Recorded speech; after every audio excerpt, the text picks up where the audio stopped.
Jack Dorsey founded Twitter in 2006. If Twitter had been a human being, it would be a freckle-faced 15-year-old rebellious teenager today.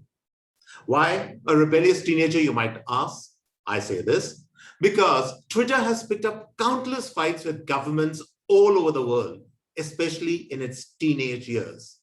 This latest spat with India is not an exception, but a new chapter in the biography of a rebel teen. Hi, and welcome all to the CAA show. My name is Juggi Bhasin. Before we converse and analyze the spat between the Indian government and Twitter, a note of caution.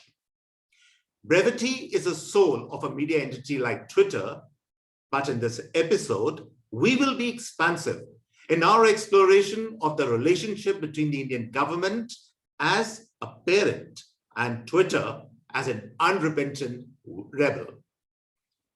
So, if I were to wear my counseling hat, I can clearly see that Twitter is behaving in the same way as a rebel teen would when it is questioned, counseled, or reprimanded by a parent. Defiance is the natural reflex action of any rebel teen. I have lost count of the number of times Twitter has confronted the government of India in the recent past. And mind you, rebellious teens are not only defiant, they can be quite crafty too to get their way. Twitter, after confronting the government, withdraws strategically and then offers solutions that would appear to appease the angry parent or the government in this case. But the solution turns out to be a chimera or an illusion.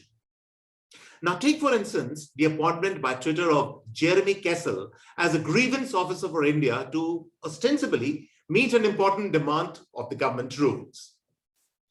Now, it turns out that Mr. Kessel is the global legal policy director for Twitter, and he is based outside India in the United States. Think about it. Will a global head even have the time or the inclination to investigate complaints originating from India almost on a daily basis? I think not. In any case, if he is based outside India, it violates the government provision that the grievance officer should be based in India. This is exactly the way rebellious teens behave. Under pressure, they can, at times, give in to the demands of the irate parent. But the solution they offer can turn out to be worse than the problem itself. So, does Twitter's defiance undermine India's sovereignty and its rule-based system for overseas companies and transnational corporations? On the face of it, it does precisely that. After all, altering the map of India and to show Jammu and Kashmir as a separate country and Leh in China in the Twitter universe is a grave provocation. But I suspect something else is going on here. To my mind, Twitter and the Indian government are locked in a symbiotic love-hate relationship where each side is challenging each other to see which gives way first. Just the way a rebel team and an angry parent do. Both entities need each other, confront each other, and yet cannot live without each other. Twitter is testing waters to see how far it can go vis-a-vis the Indian government. The government, on the other hand, is straining at the leash to see how far it can tolerate Twitter's obdurate behavior. Most people I speak with feel that the government is caving in and not expelling Twitter from India because of the pressure being applied by the United States government.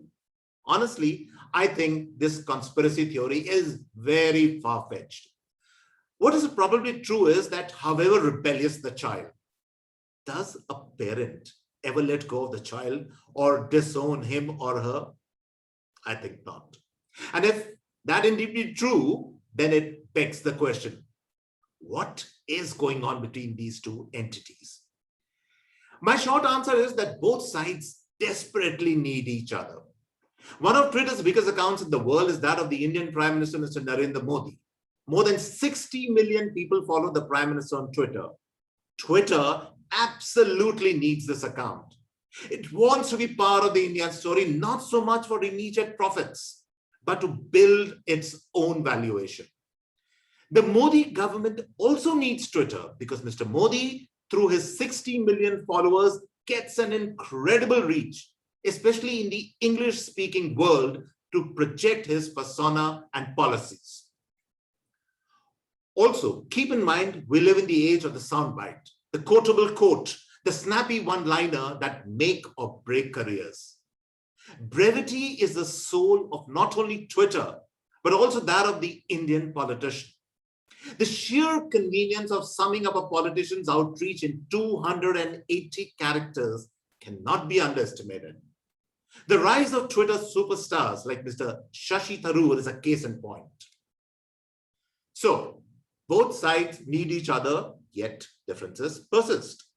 Twitter's mission statement might be ideology-free, but there is a belief that the powers to be at Twitter are woke, wedded to the liberal political and social ideologies. Mr. Modi's government is conservative, traditionalist, and culturally sober. We all know that. So will the twain ever meet? Only time will tell.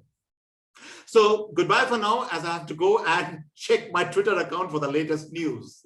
So keep safe and keep logging into the CAA show. Do subscribe if you want the daily updates. Subscription is free, of course. So please go for it. And cheers, everyone, till the next time.